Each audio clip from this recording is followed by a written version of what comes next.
Pedro Castillo ganó la carrera presidencial el 19 de julio de 2021 y fue designado oficialmente presidente electo de Perú a solo una semana antes de su investidura. Muchos líderes regionales y algunos europeos felicitaron a Castillo por su elección como presidente de Perú. Lula da Silva, expresidente izquierdista de Brasil, dijo que la victoria de Castillo simbolizaba la lucha de América Latina contra el conservadurismo. Morales, expresidente de Bolivia, dijo que había hablado con Castillo por teléfono y que estaba de acuerdo con su política. Mujica, expresidente uruguayo, felicitó a Castillo por su éxito en la primera vuelta de las elecciones. Le dijo que no se volviera autoritario mientras participaba en una videollamada con él. El presidente colombiano, Iván Duque, y el presidente ecuatoriano, Guillermo Lasso, también felicitaron a Castillo por su victoria. Después de formalizar su victoria, Castillo eligió para su gabinete a personas de extrema izquierda, o de izquierda moderada que procedían de regiones del interior, lo que contrastó con gobiernos anteriores en los cuales la mayoría de los ministros procedían de Lima. Algunas personas piensan que Vladimir Cerrón, el líder del partido de Castillo, tuvo mucha influencia en la elección de Castillo para su gabinete.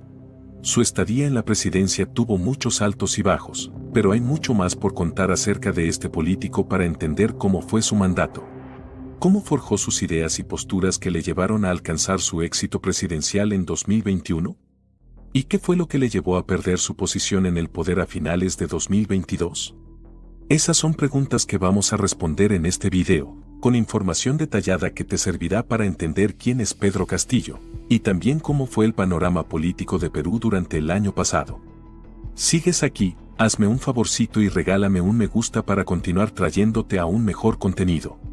Para comenzar, hay que saber cómo fue su vida desde mucho antes de entrar en el mundo político.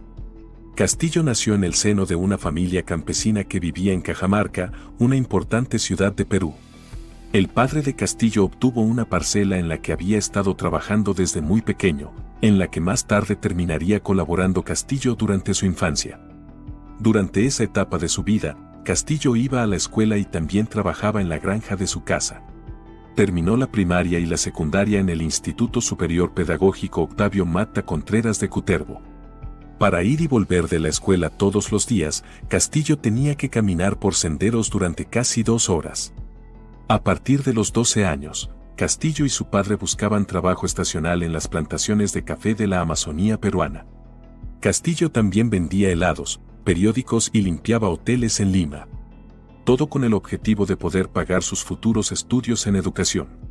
Durante los años 80 hubo muchos enfrentamientos en Perú, en los que Castillo terminó involucrándose de cierta manera. Durante su juventud, estuvo como patrullero en las rondas campesinas. Esta era una agrupación de personas que se defendían de grupos terroristas en zonas rurales donde el gobierno peruano no podía llegar, como ocurría con los terroristas del Sendero Luminoso. Más adelante, terminaría estudiando educación primaria en el Instituto de Estudios Superiores Octavio Carrera, y luego obtuvo una maestría en psicología educativa en la Universidad César Vallejo. Pese a las dificultades, Castillo pudo llegar a trabajar desde 1995 como maestro y director, en la Escuela 10.465 de la localidad de Puña. Además de enseñar, se encargaba de cocinar para sus alumnos y de limpiar el aula. Según Castillo, la comunidad construyó la escuela sin recibir ninguna ayuda del gobierno. La enseñanza rural en Perú está mal pagada, pero es muy respetada e influyente dentro de las comunidades locales, lo que llevó a Castillo a involucrarse con los sindicatos de profesores. Gracias a sus antecedentes como patrullero de las rondas campesinas y maestro de escuela, Castillo pudo establecer un alto nivel de apoyo político. Para 2002, Castillo intentó convertirse en alcalde de Anguía, pero no ganó. Aún así, más adelante, formaría parte de un partido político llamado Perú Posible, desde 2005 hasta 2016. Lamentablemente, el partido terminó porque no le fue bien en unas elecciones en 2016. Eso no lo detendría, pues Castillo se convertiría en líder del sindicato de profesores durante la huelga de maestros de Perú, de 2017.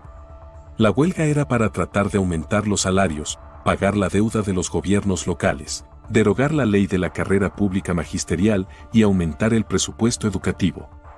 Como las huelgas en el sur de Perú duraron tanto, la ministra de Educación, Marilú Martens, el primer ministro, Fernando Zavala, y otros funcionarios del gobierno, terminaron anunciando que darían a los profesores aumentos salariales y les ayudarían con sus deudas. Aunque el gobierno hizo esta oferta, los profesores siguieron en huelga. El presidente Pedro Pablo Kuczynski trató de ayudar invitando a los responsables del sindicato a reunirse en el Palacio de Gobierno para encontrar una solución. Sin embargo, solo se invitó a algunos de los representantes y no se incluyó a otros. La huelga empeoró a medida que más profesores de todo Perú acudían a Lima. Keiko Fujimori y sus partidarios, a quienes no les gustaba el presidente Kuczynski, colaboraron con la huelga en un intento de hacer inestable su gobierno. El 24 de agosto de 2017, el gobierno advirtió que si los profesores no volvían al trabajo antes del 28 de agosto, serían despedidos y sustituidos. Por ese motivo, el 2 de septiembre de 2017, Castillo anunció que la huelga se suspendía temporalmente. Con ello, se suspendió una huelga que dejó a la mayoría de alumnos del país sin clases por más de 75 días. Dijo que los docentes volverían a clases al inicio de la siguiente semana. Años más tarde, durante la pandemia del COVID en 2020, Castillo vio que los estudiantes estaban pasando por momentos difíciles, porque no había recursos suficientes en el Perú rural.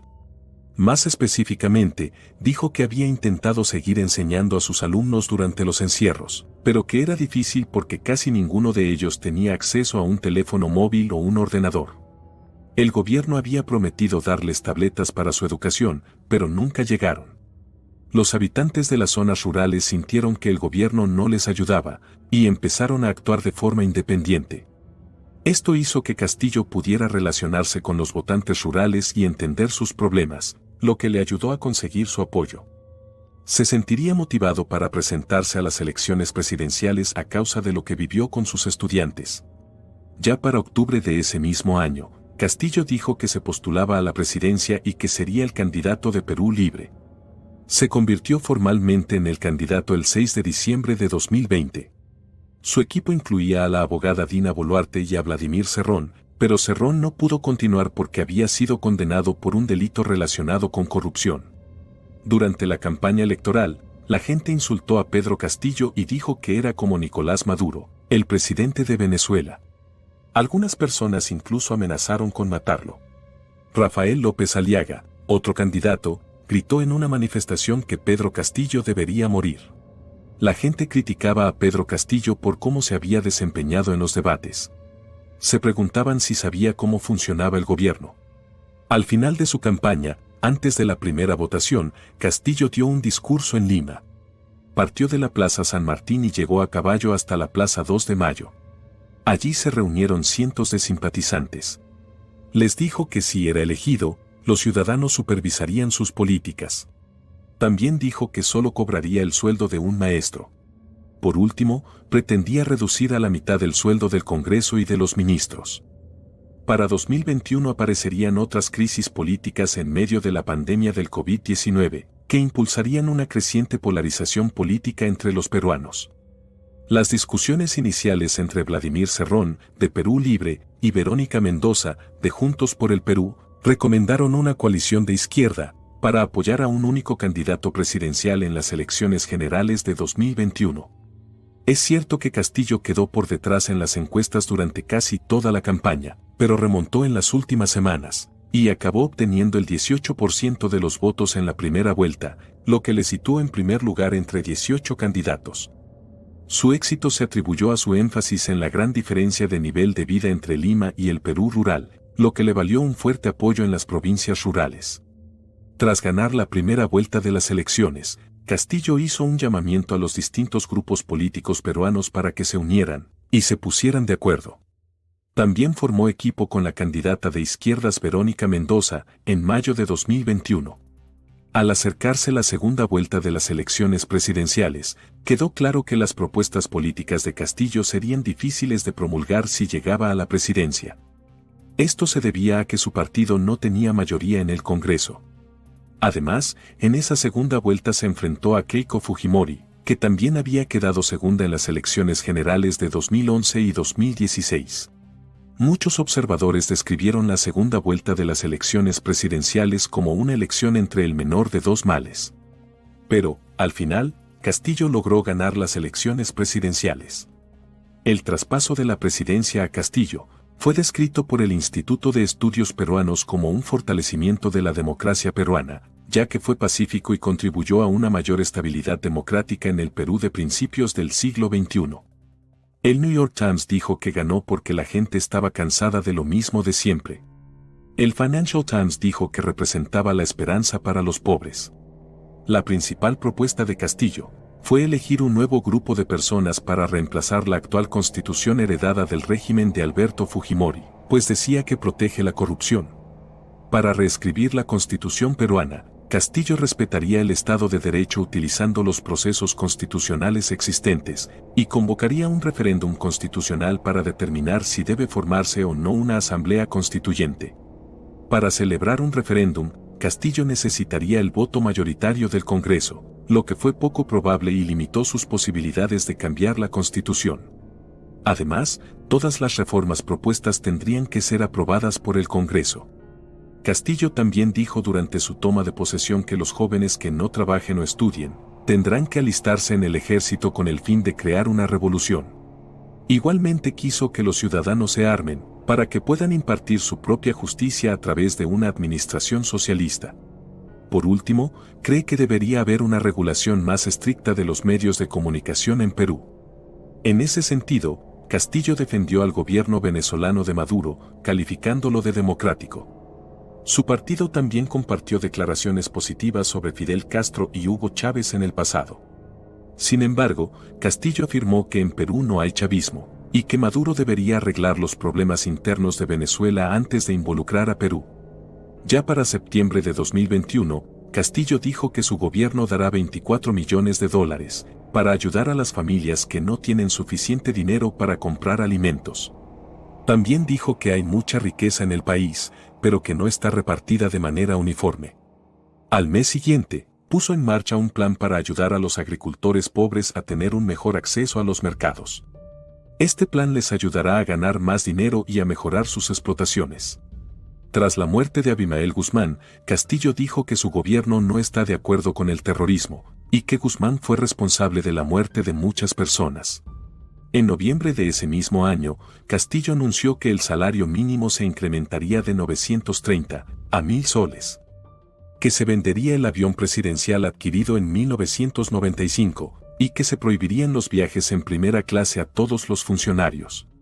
Al siguiente mes, el Banco Central de Reserva de Perú informó que el PIB de Perú había crecido un 11,4% entre julio y septiembre, superando las expectativas previas. Bloomberg News dijo que Perú experimentó la economía de más rápido crecimiento entre las naciones latinoamericanas en ese momento. El Fondo Monetario Internacional apoyó los aumentos de impuestos en el sector minero, informando en diciembre que, dado que el país tenía una carga tributaria que es menor o similar a la de otros países ricos en recursos, podía aumentar los impuestos con seguridad. Sin embargo, mientras todo eso ocurría, Keiko Fujimori anunció que su partido iba a intentar destituir al presidente Castillo. Decían que no era una buena persona y que no podía hacer bien su trabajo. Para el 25 de noviembre, 28 legisladores del partido de Fujimori entregaron al Congreso un documento firmado, diciendo que querían que se votara la destitución del presidente Castillo. Ya a finales de ese año, durante diciembre, se aprobó una ley que decía que Pedro Castillo no podía celebrar un referéndum para poner en marcha una asamblea constituyente, sin la aprobación del Parlamento. María del Carmen Alba, quien es la presidenta del Congreso peruano, pidió a los diputados del Partido Popular que aprobaran una declaración que diga que Perú ha sido capturado por el comunismo, y que Pedro Castillo es un presidente sin ninguna legitimidad. Al año siguiente, durante febrero, se informó que fujimoristas y políticos cercanos a Fujimori se reunieron en el Hotel Casa Andina de Lima con la ayuda del grupo liberal alemán Fundación Friedrich Naumann. Entre los presentes se encontraba Mari Carmen Alba, presidenta del Congreso de la República de Perú. Allí discutieron planes para destituir al presidente Castillo. Alba ya había dicho que estaba dispuesta a ser presidenta de Perú si Castillo tenía que irse, pero no votaron suficientes personas para destituir a Castillo, por lo que siguió en el cargo.